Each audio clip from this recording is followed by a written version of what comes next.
छत्तीसगढ़ की राजधानी रायपुर के साथ जांजगीर चांपा और राजनांदगांव से ठगी की ऐसी खबरें सामने आई हैं जिन्हें देखकर आप भी यही कहेंगे कि लालच बुरी बला है।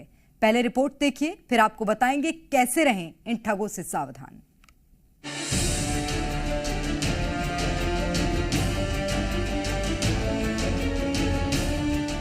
पैसे डबल करने का लालच, शेयर मार्केट में पैसा लगाकर ज्यादा मुनाफा देने का लालच।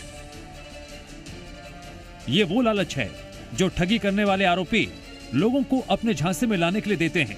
आमतौर पर लोग ठगों के इस ऑफर को मान लेते हैं और फिर उनकी मेहनत की कमाई पर ठग एक झटके में हाथ साफ कर देते हैं। पहले आपको ऐसे ही कुछ मामलों के बारे में बताते हैं। रायपुर से आई ऐसी एक वारदात ने लोगों के होश उड़ा दिए। यहां चाय वालों ने लोगों को ऐसा झटका दिया जो वाकई में हैरान करने वाला है। रायपुर में चाय बेचने वाले ने 100 करोड़ रुपए की ठगी की। चाय वाले ने लोगों को शेयर ट्रेडिंग में 2 गुना मुनाफा देने का झांसा दिया। करीब 300 लोगों को अपनी इस ठगी के जाल में फंसाया और आम जनता से लगभग 100 करोड़ रुपए की ठगी की। मामले में पुलिस ने ठगी करने वाले मास्टरमाइंड समेत 2 को गिरफ्तार कर लिया है और ठगी की रकम से खरीदी गई संपत्ति को सीज करने की प्रक्रिया शुरू कर दी गई है।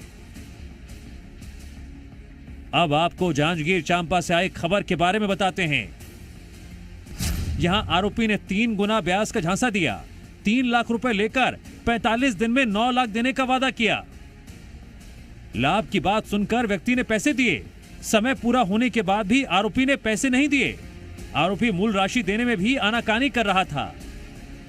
प्रार्थी से शिकायत मिलने पर पुलिस ने आरोपी को गिरफ्तार कर लिया। ट्रेडिंग कंपनी में 3 गुना ब्याज का झांसा देकर आरोपी ने लाखों की धोखाधड़ी की थी। फिलहाल आरोपी अब पुलिस की गिरफ्त में है। अब बात राजनांदगांव की करते हैं, जहां पैसे 2 गुने करने के लालच में चिट फंड कंपनी में अपने पैसे गंवा चुके निवेशक जिला प्रशासन से मदद की गुहार लगा रहे हैं। जिला प्रशासन अब तक 28,000 निवेशकों को करीब 24 करोड़ रुपए लौटा चुकी है। कलेक्टर संजय अग्रवाल ने निवेशकों और अभ्यर्थियों को अपने दस्तावेज जमा करने के निर्देश दिए हैं। चिट फंड में राजनांदगांव में लगातार कार्रवाई हुई है और अभी तक लगभग 28,000 निवेशकों को 25 करोड़ रुपए से ज़्यादा की राशि वापस की जा चुकी है। कुछ और आवेदन आते हैं, उस पर भी हम लोग लगातार कार्रवाई कर रहे हैं। असल में राजनांदगांव में चिटफंड कंपनी के लालच में हजारों लोग अपने करोड़ों रुपए गंवा चुके हैं। किसी ने 1 लाख रुपए निवेश किया, किसी ने 10 लाख, लेकिन मैच्योरिटी पूरी होने के बाद भी ना उन्हें डबल रकम मिली और ना ही उनकी मूल रकम। ऐसे में निवेशकों ने कोर्ट और सरकार का दरवाजा खटखटाया। कलेक्टर का आश्वासन मिलने के बाद रुपए वापस मिलने की उम्मीद एक बार फिर से जगी है और अपने दस्तावेज जमा करने कलेक्टर कार्यालय पहुंचे हैं। क्या है सर, ये लोग कंपनी खोले हैं 10 में और खोलने के बाद सभी से पैसा जमा करा लिए। सभी को वहाँ पे बांड जमा करवा करके हम पैसा आप लोगों को पेमेंट करेंगे करके तो जमा करवा लिया, लेकिन किसी को भी पेमेंट नहीं किया। मेरा तो कम से कम सब लोगों का कितना है, कितने लोग? कम से कम अभी क्या है सर, इसका एक्चुअल कुछ नहीं तो कम से कम 300 करोड़ तो जरूर होगा। वो 1 रुपये का वहाँ से वापसी नहीं मिला।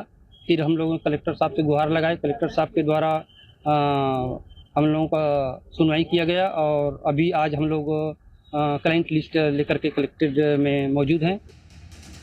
ठगी के अलावा आजकल साइबर फ्रॉड के मामलों में भी तेजी से बढ़ोतरी हो रही है। आए दिन स्पैम कॉल और अन्य जरियों से साइबर ठगी की जा रही है। ऐसे में ज्यादा सावधान रहने की जरूरत है। साथ ही पैसे डबल करने वाले फ्रॉड से भी बचना है। ब्यूरो रिपोर्ट, जी मीडिया। और चलिए चर्चा करेंगे। इस वक्त हमारे साथ संकल्प राय जी इस चर्चा में जुड़ेंगे। साइबर एक्सपर्ट है। चेतन तरवानी जी हमारे साथ होंगे, शेयर मार्केट एक्सपर्ट हैं, और राजेश निषाद हमारे संवाददाता रायपुर से जुड़े हुए हैं। सबसे पहले राजेश, आप ही की ओर रुख करूंगी। छत्तीसगढ़ में किन किन क्षेत्रों से क्या वारदात सामने आई है, जरा वो समझा दीजिए। बिल्कुल, देखिए, चाहे बिलासपुर का मामला हो, दुर्ग का मामला हो या रायपुर का मामला हो, ये वो जिले हैं जहां लगातार शेयर ट्रेडिंग के नाम पे ऑनलाइन धोखाधड़ी के मामले लगातार सामने आते हैं। देखिए, रायपुर का यदि मैं ताजा मामले के बारे में यदि मैं बताऊं तो देखिए, रायपुर में 300 से अधिक लोगों को एक चाय ठेला चलाने वाले व्यक्ति ने साइबर ट्रेडिंग का झांसा दे करके इन तमाम लोगों से करोड़ों रुपए, करीब 100 करोड़ के आसपास की ठगी की वारदात को अंजाम दिया है। फिलहाल रायपुर पुलिस ने आरोपी को गिरफ्तार कर लिया है, उनसे पूछताछ की जा रही है, उनके एक और सहयोगी को भी गिरफ्तार किया है। देखिए 2 से 3 लड़के, इस भुवनेश्वर साहू जो आरोपी है उसने 2 से 3 लड़के भी रखे हुए थे और उसको बकायदा 10% के हिसाब से उनको पैसा भी दिया जाता था। भुवनेश्वर ने सबसे पहले आरंग क्षेत्र के लोगों को अपने झांसे में लिया, वहां के लोगों को शुरू में मुनाफा हुआ, जो कम पैसे देते थे उनको मुनाफा करके उनको लौटाया भी गया। लेकिन जैसे ही मोटी रकम उन्हें मिलने लगी उसके बाद कई लोगों से लाखों रुपए, करोड़ों रुपए लेकर के 9-2-11 हो गया। 2 माह तक लापता था और उसके बाद खुद ही लापता होने की, गुमशुदगी की FIR आरंग थाने में दर्ज करवाया जाता है। उसके बाद जो पीड़ित हैं वो लगातार आरोपी की तलाश में जुटे हुए थे। जब नहीं मिला आरोपी, उसके बाद मंदिर हजरत थाने में जाकर के इसकी लिखित शिकायत दर्ज कराई। छत्तीसगढ़ के निकलकर सामने आए। मैं लौटूंगी राजेश आपके पास। संकल्प राय जी, सवाल मेरा आपसे है कि साइबर क्राइम टीम को इसमें कैसे सतर्क रहना है, क्योंकि इस तरह के मामले अब बढ़ते जा रहे हैं और छत्तीसगढ़ शिकार क्यों बन रहा है इसका? देखिए मैम, कभी भी जागरूकता के अभाव के कारण कोई भी व्यक्ति जो है वो ठगी का शिकार हो जाता है। और कुछ बेसिक अगर नियमों का हम पालन करें, आई होप मैं ऑडिबल हूँ? जी आपकी आवाज आ रही है। जी, कुछ अगर बेसिक नियमों का हम पालन करें, जैसे स्ट्रॉन्ग पासवर्ड का यूज करें जिसमें अल्फा न्यूमरिक स्पेशल कैरेक्टर्स हो, न्यूमरिक कैरेक्टर्स हो। इसी प्रकार मल्टी फैक्टर ऑथेंटिकेशन हम प्रत्येक अकाउंट, चाहे वो हमारा वित्तीय अकाउंट हो, चाहे ईमेल या सोशल मीडिया अकाउंट हो, उसमें मल्टी फैक्टर ऑथेंटिकेशन लगाते हैं। अनजान लिंक और वीडियो कॉल हम एक्सेप्ट नहीं करते हैं। सेफ वेबसाइट को एक्सेस करते हैं HTTPS। और हम अपना निजी जानकारी जो है लोगों से शेयर नहीं करते हैं, तो हम कई हद तक साइबर अपराध होने से बच जाते हैं। निश्चित रूप से, लेकिन अभी लोग, मुझे लगता है कि इस तरफ की जागरूकता में बहुत कम आ पाए हैं। और खासतौर पर अगर मैं छत्तीसगढ़ की बात करूं, वहां पर भी लोगों को इस ओर थोड़ा सा ध्यान देने की जरूरत है। चेतन तरवानी जी, सवाल मेरा आपसे है, शेयर मार्केट या यूं कहें ट्रेडिंग, ये आज की डेट में बहुत कॉमन हो गया है। हर कोई शायद शेयर मार्केट में इन्वेस्ट करता है। कौन सी बातों का ध्यान रखना है, किसके जाल में नहीं आना है, लोग ये कैसे समझेंगे? जी, सबसे पहले सिंपल फंडा, जहां नॉर्मल से ज्यादा इनकम ऑफर हो रही है, ज्यादा लालच दी जा रही है, मतलब दिमाग खनकना चाहिए कि यहाँ कहीं ना कहीं फर्जीवाड़ा हो सकता है। क्योंकि लोग कई बार ऐसे बड़े बड़े लालच देते हैं। अब 1% ब्याज मिलता है, लोग बोलेंगे हम 5% ब्याज देंगे, 7% देंगे, तो समझ जाना चाहिए यहाँ कुछ फर्जीवाड़ा है। दूसरी बात, अगर मैं शेयर में आऊं तो शेयर में इन्वेस्ट करना चाहिए, लेकिन इसमें 2 टर्म्स होते हैं। एक होता है ट्रेडिंग और एक होता है इन्वेस्टमेंट। जब आप इन्वेस्टमेंट करते हो, मतलब आप कोई बड़ी कंपनी में पैसा लगाते हो, तो लॉन्ग टर्म आपको प्रॉफिट होगा। अगर आपको ज्यादा जानकारी नहीं है तो भी इन्वेस्टमेंट कर सकते हैं, मैं आगे बताऊंगा कैसे। लेकिन एक ट्रेडिंग वर्ड होता है, ट्रेडिंग उन्हीं लोगों को करना चाहिए जिनके लिए मुख्य रूप से व्यवसाय है, जिसमें रोज रेट कम ज्यादा होते हैं और बहुत ध्यान रखना पड़ता है। लेकिन लोग लालच के चक्कर में वो ट्रेडिंग में भी आ जाते हैं। सबसे बड़ी बात, जब आप शेयर में इन्वेस्टमेंट करते हो तो खुद के डीमेट अकाउंट में करना चाहिए। क्योंकि जो आप ये पेपर में देख रहे हो फर्जीवाड़ा, ये किसी एक व्यक्ति को पैसे दे रहे हैं, वो लालच दे रहा है कि आप मुझे पैसे दो, मैं आपको डबल पैसे दूंगा, ट्रिपल पैसे दूंगा। इसका मतलब वो अपने अकाउंट में पैसे जमा कर रहे हैं। कब आपके साथ धोखा हो जाएगा आपको पता ही नहीं चलता। और ऐसे लोगों को सपोर्ट करने वाले दलाल रहते हैं, जैसे 10% दलाली, तो अपने पहचान वालों से पैसे लेके इस एक व्यक्ति को पैसे देते हैं जो इन्वेस्ट करता है। शुरू में तो ये पैसे देगा, अच्छी इनकम देगा, लेकिन ये लोग भी कई बार जो ज्यादा लालच में एफेंडो एक वर्ड आपने सुना होगा, फ्यूचर एंड ऑप्शन, जिसमें क्या होता है, ये जो ब्रोकर रहते हैं एफेंडो में इन्वेस्टमेंट करते हैं, जो एक प्रकार का शर्त है, जुआ है। जैसे मैं एग्जांपल दूं कि 2700 रुपए मान लो रिलायंस का रेट है। अब मैं इसमें ये बोल रहा हूँ कि 31 अक्टूबर इसकी एक्सपायरी है और ये 2800 रुपए होगा, या मैं बोलूँ 2600 होगा। अब मैं एग्जांपल दे रहा हूँ, मैं बोलूँ 2600 में होगा। अगर ये रेट कम होता है तो मुझे प्रॉफिट होगा, अगर रेट बढ़ेगा तो भी मुझे लॉस होगा। क्योंकि अगर आपकी बात सही दिशा में जा रही है तो आपको प्रॉफिट होता है, और यदि आपकी बात गलत दिशा में जा रही तो आपको नुकसान होता है। तो ये शेयर मार्केट जो एफएनडो हो रहा है वो पूरी तरह जुआ है, और जुआ में आपको पता है किसी का कोई प्रॉफिट होता है, कभी प्रॉफिट नहीं होगा। अगर कोई F&O में कर रहा है तो बिल्कुल सपोर्ट नहीं करना चाहिए, इन्वेस्टमेंट नहीं करना चाहिए। यदि आपको इन्वेस्टमेंट करना ही है तो खुद के डीमेट अकाउंट में करना चाहिए और इन्वेस्टमेंट करना चाहिए, ट्रेडिंग नहीं। अब इन्वेस्टमेंट करने के लिए भी दो प्रकार की कंपनियां होती है, एक ब्लू चिप कंपनी बोलते हैं और एक पेनी स्टॉक। ब्लू चिप मतलब बड़ी बड़ी कंपनियां होती है, मतलब जो जिनका नाम है, आप जैसे मेरा 10 रुपए का शेयर आज 1 लाख रुपए में है, टाटा मोटर्स। जी बिल्कुल, मैं चेतन जी आऊंगी इस विषय पर। और आपने जिस तरह से बोला इन्वेस्टमेंट करना चाहिए, ट्रेडिंग नहीं, मेरे दिमाग में एक और सवाल आया, लेकिन मैं उससे पहले संकल्प राय जी से सवाल लेना चाहूंगी।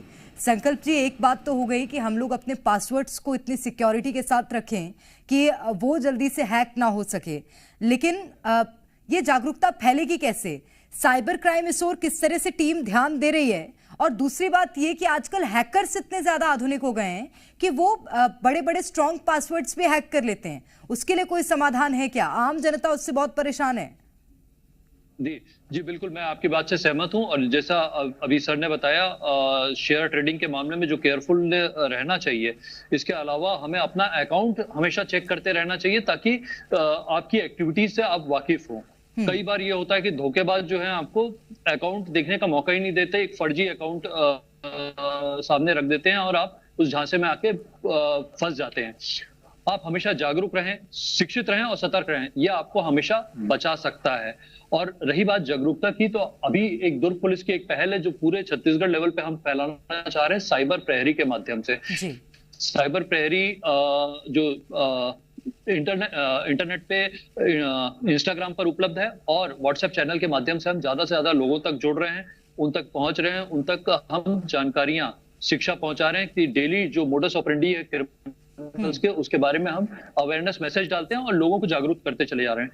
अब तक दुर्ग पुलिस में 200-250 से ज्यादा बीट आरक्षकों के ग्रुप बनाए गए, जिसमें प्रत्येक व्यक्ति ने 1000 से 1500 लोगों को अपने व्हाट्सएप ग्रुप में जोड़ रखा है और उन तक ये मैसेज कन्वे कर रहा है। इसी प्रकार इंस्टाग्राम चैनल पे भी हम उपलब्ध हैं और यूथ को हम टारगेट करते हुए आगे बढ़ रहे हैं। छोटा प्रयास है पर सशक्त प्रयास है और इसके पीछे बहुत बहुत ज्यादा मेहनत है पुलिस विभाग की, ताकि लोग जागरूक रह सकें। और शुभकामनाएं हैं मेरी सर कि आप लोगों का ये प्रयास इतना सफल हो कि आगे लोग कभी साइबर ठगी के शिकार ना हो सकें। लेकिन एक दूसरा माध्यम भी होता है। एक हमने बात करी संकल्प जी पासवर्ड को लेकर, दूसरी बात ये कि कई ऐप्स भी ऐसे आते हैं, खासतौर पर आजकल हम सभी फोन का इस्तेमाल बहुत करते हैं, गेमिंग्स का इस्तेमाल, और दूसरी चीज शॉपिंग ऐप्स का इस्तेमाल बहुत करते हैं। तो ये ऐप्स के माध्यम से भी आजकल बहुत सारी ठगी हो रही है।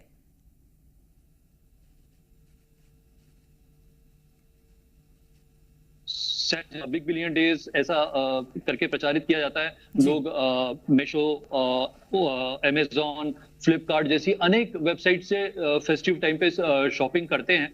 और अक्सर ये होता है कि जब भी हम शॉपिंग करने जाते हैं या किसी एक प्रोडक्ट को सर्च करते हैं तो वही सेम प्रोडक्ट हमको कम दामों पर हमारे एप्लीकेशंस के पॉपअप्स में दिखने लगता है। इसके अलावा इंटरनेट ब्राउजिंग के दौरान दिखेगा, या आप कोई भी सोशल मीडिया ऐप यूज कर रहे हो तो आपको सोशल मीडिया पे भी वही चीज दिखती है कम दामों पर। ठग आपको टारगेट बनाते हैं, आपको कम दाम का लालच देते हैं और आपके साथ ठगी कारित कर देते हैं। ठीक है, निश्चित रूप से मैं लौट रही हूँ संकल्प जी आपके पास। चेतन जी, मेरा सवाल एक आपसे है। आपने जिस तरह से बताया कि हमें ट्रेडिंग नहीं करना है, इन्वेस्टमेंट करना है, आजकल लोग ट्रेडिंग में भी बहुत ज्यादा आगे बढ़ रहे हैं। ये लोगों को कैसे समझ में आएगा कि ये क्षेत्र ऐसा है जहां की हमें टच ही नहीं करना है? और ऐसा भी है कि लोग ट्रेडिंग से इन्वेस्टमेंट करके उसमें पैसे लगा के और उससे बहुत बार प्रॉफिट्स कमाते भी हैं, उससे कैसे बचा जाए? देखिए, इसमें दो तरीके हैं। एक तो जो ब्रोकर रहते हैं वो बोलते हैं कि हम आपको कंसल्टेंसी देंगे तो हमारे पास ऐप रहता है, हम ऐप के माध्यम से रोज देख सकते हैं कि अगर आपको ट्रेडिंग में इन्वेस्टमेंट करना है तो आप पूरी तरह दूसरे के ऊपर भरोसा न करके अपने ऐप के माध्यम से आप रोज देख सकते हो कि मेरा पैसा बढ़ रहा है या कम हो रहा है, क्योंकि इसमें आपको जानकारी रहेगी। भले नुकसान होगा, कम से कम फ्रॉड तो नहीं होगा। तो अगर आप ट्रेडिंग में भी कर रहे हो तो मेरी यही सलाह है कि कोई ऐप डाउनलोड कर लें और अपने डीमैट अकाउंट से करें। निश्चित रूप से ये लोगों को समझना होगा कि अपने डीमैट अकाउंट से इन्वेस्ट करना ये सबसे सेफ रास्ता है जिसके माध्यम से आप इन्वेस्ट कर सकते हो और आगे पैसे कमा सकते हैं। आप तीनों का ही बहुत शुक्रिया हमारे साथ जुड़ने के लिए, तमाम बातचीत के लिए। और अब आपको करीब 100 करोड़ की ठगी करने वाले भुवनेश्वर साहू यानी चाय वाले की पूरी कहानी बताते हैं कि आखिर कैसे उसने लोगों को अपने जाल में फंसाया और कैसे बनाया ठगी का पूरा साम्राज्य। देखिए चाय वाले की क्राइम कुंडली। रायपुर से लगे आरंग इलाके में एक साधारण चाय बेचने वाले भुवनेश्वर साहू ने शेयर बाजार में निवेश का झांसा देकर करोड़ों रुपए की ठगी की। बताया जा रहा है 300 से अधिक लोगों से करीब 100 करोड़ रुपए की ठगी की गई। मामला सामने आने के बाद पुलिस ने ठगी के मास्टरमाइंड भुवनेश्वर साहू और उसके साथी मनोहर साहू को गिरफ्तार कर लिया। आपको इस चाय वाले की पूरी प्लानिंग बताते हैं। भुवनेश्वर साहू ने खुद को शेयर बाजार का बड़ा खिलाड़ी बताया, लोगों को भरोसा दिलाया अगर वो उसके जरिए शेयर ट्रेडिंग में निवेश करेंगे उन्हें 2 गुना मुनाफा मिलेगा। शुरुआत में उसने छोटे छोटे मुनाफे देकर लोगों का विश्वास जीत लिया और धीरे धीरे उनसे लाखों रुपए का निवेश कराया। मुनाफे के झांसे में आकर 300 से अधिक लोगों ने अपनी मेहनत की कमाई गंवा दी। चाय वाले के फ्रॉड की कहानी पीड़ित घनश्याम वर्मा से सुनिए, जिन्होंने कर्ज लेकर करीब 55 लाख रुपए लगाए थे। मैं जब ट्रेडिंग करता था मुझे लॉस होता था, तो क्या है फिर उसी समय भुवनेश्वर बोला कि फंड मेरे को दे दीजिए, मैं मैनेज करता हूँ, आपको जो प्रॉफिट बनेगा वो मंथली बेस पे देते रहूँगा। वहीं 3-4 महीने में बाद फिर ये अचानक से गायब हो गया। मेरी रकम सर 55 लाख रुपए है, जिसे मैं लोन लेके कर्ज वर्ज करके सब किया हूँ। भुवनेश्वर साहू आरंग में जिस चाय के ठेले पर काम करता था वहां जी मीडिया की टीम जमीनी पड़ताल करने के लिए पहुंची। दुकान पर उसके मामा का बेटा था। बातचीत में उसने बताया सालों पहले भुवनेश्वर साहू चाय की दुकान पर बैठा करता था। उसके बाद उसने शेयर ट्रेडिंग का काम शुरू किया। शेयर ट्रेडिंग का झांसा देकर करोड़ों की ठगी करने वाला भुवनेश्वर साहू इसी चाय ठेले पे काम किया करता था। ये देख सकते हैं साहू टी स्टॉल। बताया ये जा रहा है कि इसके परिवार का ये टी स्टॉल है और कुछ वर्षों पहले वो यहीं पे काम किया करता था। इनसे जानेंगे, इनके भाई बताए जा रहे हैं, उनसे बातचीत करेंगे। ये भुवनेश्वर आपका क्या लगता था? मेरे बड़े भाई थे, बुआ का बेटा। बुआ का बेटा? हाँ। अच्छा, यहाँ पहले काम किया करते थे, ट्रेडिंग करते थे? हाँ। अभी बहुत से लोगों के साथ ठगी का मामला आया है, आपको जानकारी है? ये सब होने के बाद पता चला है कि मेरे कैसा ऐसा कुछ चलता है, ऐसा ट्रेडिंग वगैरह होता है करके। हाँ, अब अपना टीम कौन है कैसे है वो मेरे को आइडिया नहीं है। अच्छा, अभी गिरफ्तारी हो गई है सूचना है? हाँ, वो पता चल गया है कल का। धीरे धीरे यहीं से उसने ट्रेडिंग का काम भी शुरू किया और जिसके तहत करीब 100 से अधिक लोगों को अपने झांसे में लेने के बाद करोड़ों रुपए की ठगी की एक बड़ी वारदात को अंजाम दिया है। फिलहाल भुवनेश्वर अब पुलिस की गिरफ्त में है। आपको ये सुनकर हैरानी होगी, शेयर ट्रेडिंग के नाम से गबन करने वाले भुवनेश्वर साहू ने आरंग में ही करोड़ों की जमीन खरीदी, आलीशान बंगला बनाया। जी मीडिया की टीम उस बंगले पर भी पहुंची। बंगला किसी आलीशान महल से कम नहीं है। करीब 1 एकड़ में उसका बंगला है, जहां चारों ओर सीसीटीवी कैमरे लगे हैं। बताया जा रहा है भुवनेश्वर ने महज 5 साल में यह बंगला तैयार किया। सूत्रों की माने तो परिवार के कई लोगों के नाम पर भी जमीन खरीदी हुई। सैकड़ों लोगों को शेयर ट्रेडिंग के नाम पे झांसा देकर करोड़ों की ठगी करने वाला भुवनेश्वर साहू गिरफ्तार हो चुका है और उस ठगी के पैसे से तैयार किया गया ये उनका आलीशान बंगला आप देख सकते हैं। फिलहाल पुलिस भुवनेश्वर साहू को गिरफ्तार करके उनसे पूछताछ कर रही है और जो जानकारी निकल के आ रही है कि पुलिस के प्रेस विज्ञप्ति में 100 करोड़ से अधिक की ठगी का जिक्र किया गया है। हालांकि इस मसले को लेकर के जब एडिशनल एसपी कीर्तन राठौड़ से हमने बातचीत की तो उनका ये कहना था कि प्रथम दृष्टिया 20 करोड़ के आसपास अभी ठगी का मामला आया है और भी रकम बढ़ सकते हैं। पुलिस के मुताबिक भुवनेश्वर 2 महीने से फरार था। परिजनों ने गुमशुदगी की रिपोर्ट आरंग थाने में दर्ज कराई थी। कहा जा रहा है पैसे वापस ना लौटाने पड़े, इसलिए उसने लापता होने की रिपोर्ट दर्ज करवाई। ठगी का खुलासा तब हुआ जब एक पीड़ित ने शिकायत दर्ज कराई, जिसके बाद पुलिस जांच में करोड़ों की ठगी का खुलासा हुआ। संभावना जताई जा रही है आरोपी चाय वाले से जांच में और खुलासे हो सकते हैं।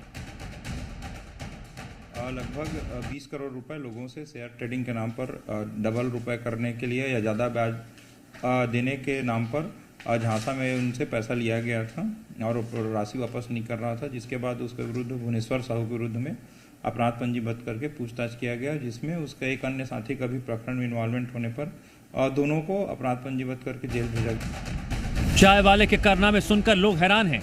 एक मामूली से चाय वाले ने आलीशान महल बना लिया, करोड़ों की जमीन ले ली और किसी को उसकी भनक तक नहीं लगी। अब पीड़ित अपने पैसों के लिए प्रशासन से गुहार लगा रहे हैं। वहीं पुलिस का मानना है पूछताछ में और भी ठगी का खुलासा हो सकता है। रायपुर से राजेश निषाद की रिपोर्ट, सी मीडिया।